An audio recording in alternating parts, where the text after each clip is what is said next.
Wesh les gens, bien tranquille. Alors bienvenue dans ce premier épisode de On en parle. Ouais, ça me tentait un peu depuis quelques temps de faire des vidéos un peu critiques, un peu où je donne mon point de vue, tu vois, ma petite touche personnelle, j'ai envie de dire. Non, en vrai, ou tout simplement je réagis en fait sur le cinéma, ça peut être les mangas, ça peut être des choses qui se passent dans l'actualité. On verra bien. Et je me suis dit quoi de mieux pour commencer sur des missions qu'un bon petit film tranquille.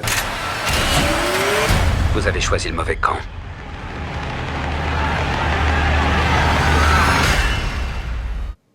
Donc Captain America Civil War, rien que ça, ouais. Donc je fais un petit résumé vite fait pour ceux qui vivent sur une autre planète. En gros, on a les gouvernements du monde entier qui sont pas très d'accord que les Avengers fassent un peu ce qu'ils veulent, tu vois. Donc ils veulent avoir un peu le contrôle sur eux et réglementer leur agissement. Et d'un côté, t'as Iron Man qui est pour et Captain America qui est contre. Donc forcément,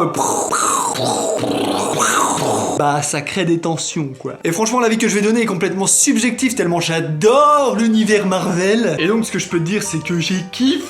J'ai adoré.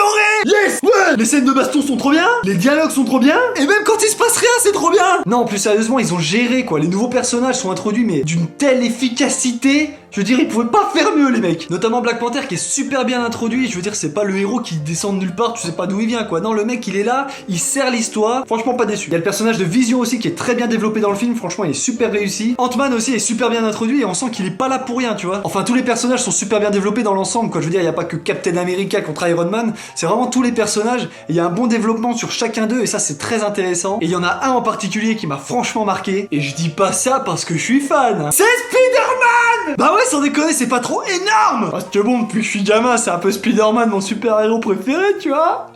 Ah ouais. Et en vrai, je kiffe. Voilà, le personnage est bien réussi, l'acteur qui le joue super bien, franchement ça lui va comme un gant, et on le voit pas beaucoup dans le film, mais à chaque fois qu'on le voit, c'est un kiff total quoi, c'est un kiff total. Non puis le film entier est une dinguerie, franchement la scène de baston entre tous les héros, c'est juste dingue quoi, franchement c'est juste dingue. Bon tout ça pour dire qu'il est énorme et que franchement c'est pas un film où il y a beaucoup de choses à reprocher, voire même pas du tout. Bon puis moi je suis pas vraiment un critique cinéma, hein, je dis ça c'est mon avis de pur fan de Marvel, donc franchement n'hésitez pas à aller le voir, vous pouvez courir et y aller les yeux fermés quoi, vous allez pas être déçus, en tout cas moi j'ai pas été déçu. Et voilà quoi, ça annonce vraiment du très très lourd pour la suite. Et c'est ça qui est marrant avec Marvel, c'est qu'à chaque film on se dit que ça annonce du très lourd pour la suite, et au final il y a du très lourd la suite, et après ça annonce du très lourd pour la suite. Ouh. Bon allez, j'ai pas grand chose d'autre à rajouter parce que je vais pas rentrer dans les détails pour pas spoiler certains d'entre vous qui l'auraient pas encore vu. Mais va falloir remédier à ça tout de suite. En tout cas merci d'avoir regardé la vidéo jusqu'au bout. Dis-moi en commentaire si je continue ou pas à faire ce genre de vidéo, hein, c'est toi qui vois. Et le plus important, si t'as kiffé, partage la vidéo et abonne-toi. Merci beaucoup, portez-vous bien, à la prochaine vidéo. Salut! Here we go.